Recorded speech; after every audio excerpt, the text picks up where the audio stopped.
welcome to Ross Reviews, the weekly show where I, the titular Ross, watches a movie and then provides you with my unsolicited opinion about said film. Although, you're watching the movie, so I guess it is technically solicited, so there is that. We have made it to episode 2. Ha ha! Can I keep it up? We'll see. No, I'm kidding. As I said, I'm going to try and make this a regular thing. I believe I have corrected at least one of the issues from last week. There were some weird lighting things going on, and I believe that was due to me having the TV on because there was a football game on that I wanted to see. So there's that. Hopefully this time the lighting will remain constant. Right here we are going to have my sometimes co-host, Freya. She's a cat, and she likes to cause trouble and try to chew on my decorations. Please don't do that, kitty. You are adorable. Isn't she adorable? Hi, you should top down. There we go. She may come back a little bit later on in the episode. We'll see. So, quick little shout out I want to give to the decorations here. These are a couple of Gundam models that I put together myself. Nothing too terribly special that way. I mean, just basically stickers and snap together parts, but it was a lot of fun to do. To my left here is the Cubely Papillon, just a very cool one. And over here we have the Gundam known as the Fenice. They are from Gundam Build Fighters. Cool show. Check it out if you get the chance. But I am not here to talk about TV. No, I'm not. I am here to talk about movies. And specifically, this week, I am talking about the 2013 film from director Alexandre Aja called Horns. Now, this is based off of a Joe Hill book, and this movie stars Daniel Radcliffe and Juno Temple. Little quick side note, Joe Hill is actually the son of Stephen King. You look him up, he looks strikingly like his father. I'll bring up a little bit more about that a little bit later on. Not his looks, but sort of the Joe Hill, Stephen King connection that way. So, Horns. This film is about our two main characters, Ig and Marin, played by Juno Temple and Daniel Radcliffe. Swish them around there. Now, in the film, these two have been in love since they were kids. When they have a big giant fight, later on when they're adults, Ig winds up getting drunk, driving off, and then finding out the next morning that Marin has been murdered. While he knows that he's innocent, the rest of the town sure doesn't think so, and are just completely harassing him about the fact that they think that he's a murderer. Well, all the pressure from being wrongly accused, along with the crushing grief of having lost Marin, causes him to lose faith in God. And it's this lapse of faith that causes horns to sprout out of his head one morning, and these horns have a very strange effect on the people of the town around him. And it's with these powers and these horns that he sets off on a journey to, well, number 1, get rid of the horns, and number 2, find out who killed Marin. Little murder mystery. Ooh. Well, my description probably doesn't do this movie justice, so let's check out the trailer.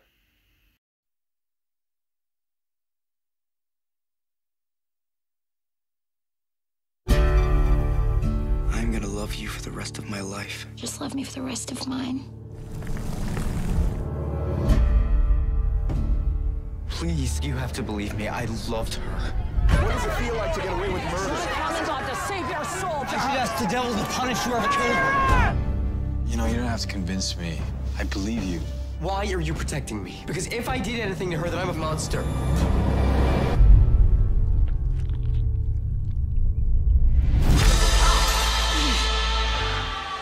How do I look? Did you notice anything unusual? And then horns?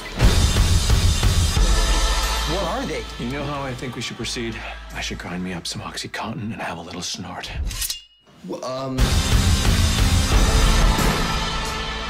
Everyone in this town is going crazy. I think it's because of me and these horns. You killed that innocent girl. Now the devil has claimed you. He didn't kill her father, and now people are telling me all these things I don't want to hear. I'm so bad. I'm bad. I'm pretty enough to be on TV, right?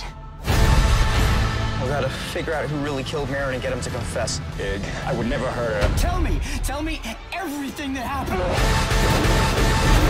Admit you killed her. It'd be such a huge scoop for me. I got an idea.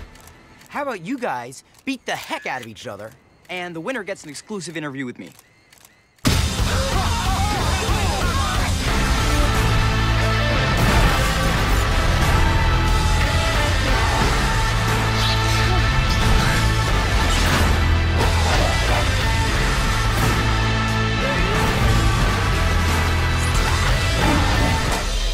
What's that snake doing around your neck?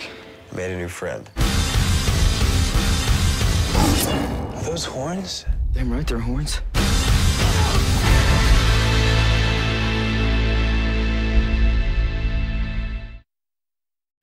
Now that trailer should give you an idea of the tone and feel of the film a bit there. So there's always that. Let's get into the nitty-gritty. What did I like about this film? Number one, I liked Daniel Radcliffe's performance. I thought he did an excellent job. He had a nice, solid American accent, which is not always the easiest to pull off. I thought he did a great job portraying Ig. He showed a lot of grief, resentment, anger, and just genuine caring about Marin throughout the film. So I was actually really impressed with his performance. So there's that. What I also liked is the gore practical effects, or special effects, that show up a little bit later on in the film. They were very well done.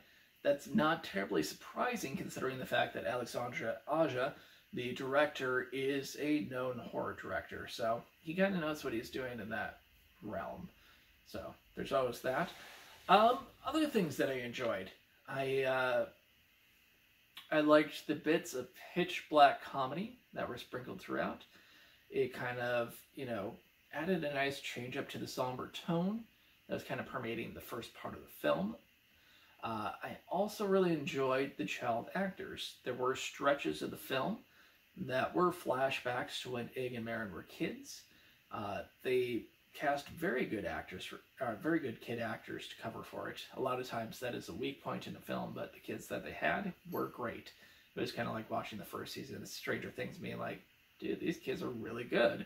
And once again, this kind of felt that way.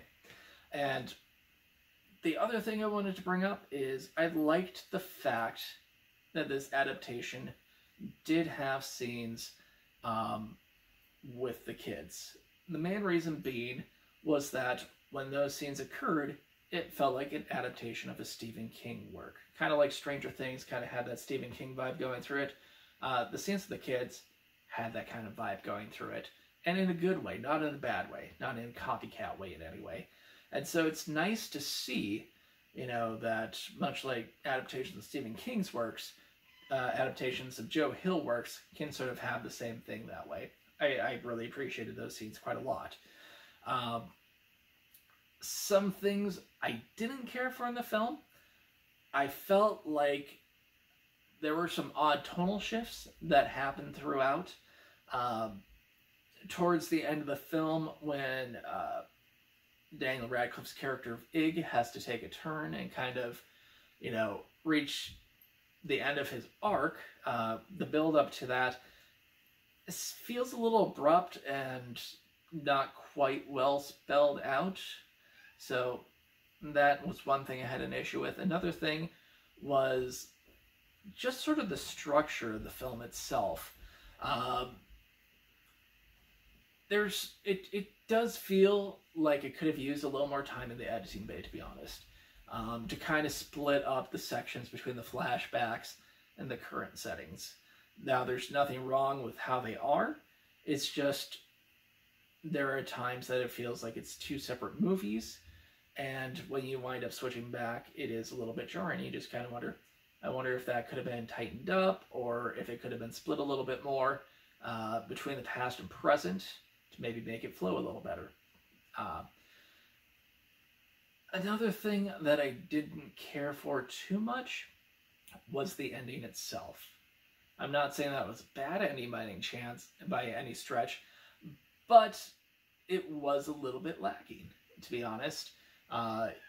I'm not sure what could have been done to improve it. I did not work on the film, obviously, but I'm sure that, I don't know, it just felt like there could have been a little bit more there.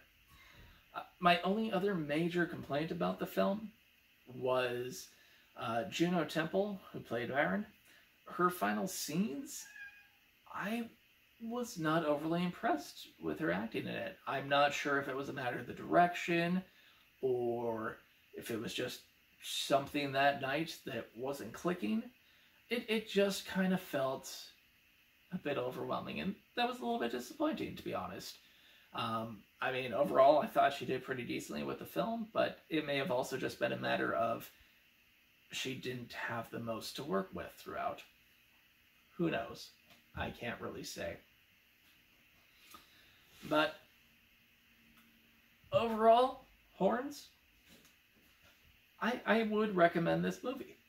This is a movie that is fairly intelligent about its subject matter. It takes a different course regarding, you know, the portrayal of loss and grief and, you know, dealing with adversity, you know, in those kind of times. And also, it's something different than what's normally out there. It's not your normal run-of-the-mill thing.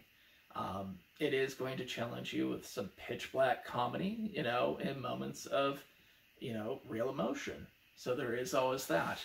And overall, while it might not be a complete success, it is something that is worth a watch, in my opinion. So I say check it out. I was able to find it on Netflix pretty easily. I'm not sure if it will still be streaming when other people check it out, but hey, you know, you can Google that, you know, Horn streaming that way, or find it, or even pick up a physical copy. You never know if it's cheap enough that way. Remember, if you like a movie enough that you want to be able to watch it at any time, sometimes it's worth picking up that physical copy, because streaming services are not guaranteed.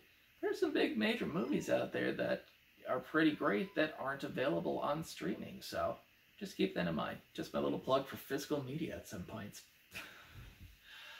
Alright, might as well wrap this up. So, I'm going to keep doing these. Hopefully y'all are going to keep watching them. Hopefully y'all are also going to tell other people to give these a watch, because it'd be nice to watch the viewership tick up a little bit, but hey, I'm going to keep trying if you keep watching. If you have any movie suggestions for me, feel free to hand them out. I will seriously consider each and every one. The ones that I previously had from the first video, I definitely looked at them and I definitely considered them. I might not necessarily always do them, and there may be some that I go, you know what, I'm just going to hold off on this for a little while and maybe do it at a different time because I'm just not feeling it. I can say that there were instances of both. For the most part, the movies that I'm going to pick, at least for me personally, are going to be movies that are a little bit off the beaten trail. You know, I know that with bigger movies, there's lots of people that have already given their opinions, and a lot of times people have already seen them. And so I'd rather not just, you know, kind of retread over all that, because you've probably already heard it. I kind of like giving exposure to maybe lesser known films. Horns, I feel like, is one that maybe slipped under a lot of people's radars. Maybe they didn't know it was there. So that's why I kind of wanted to bring it up. Same thing with Tammy and the T-Rex. People may have had, you know, just vague memories of seeing like a video cassette cover or something like that, and never really had a chance to give the film a chance. So just kind of keep that in mind. You know, if you got any weird things, feel free to shoot it my way. I'm always out to, you know, find something new and different, you know, and just kind of expand my general cinema knowledge that way. So there's that. If you want to leave me suggestions or leave me comments or, you know, critique the show, anything like that, feel free to do so in the comments on this video. You can also email me at rabidlemurproductions@gmail.com. That is Rabid Lemur Productions, just like this YouTube channel. You can, you know, find me on Twitter. I'm at the Rabid Lemur. It's like Rabid Lemur Productions, but with the and no productions. Instagram at The Rabid Lemur, not surprising. And then Facebook, Rabid Lemur Productions. Those are all great ways to get a hold of me. So, for now, I'm going to be signing off, but until next time, keep watching movies.